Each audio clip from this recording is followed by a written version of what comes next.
بسم اللہ الرحمن الرحیم۔ قرآن کریم کو آسان طریقے سے حفظ کرنے کا وظیفہ۔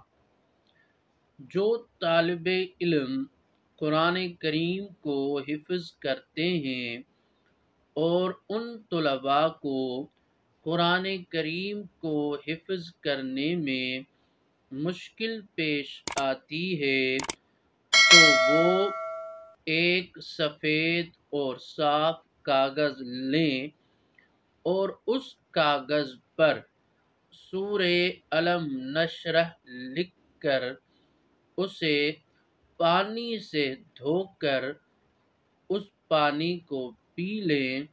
انشاءاللہ تعالی ان طلباء کو قرآن پاک کو حفظ کرنے میں آسانی ہو جائے گی۔ وما علینا الا البلاغ المبین۔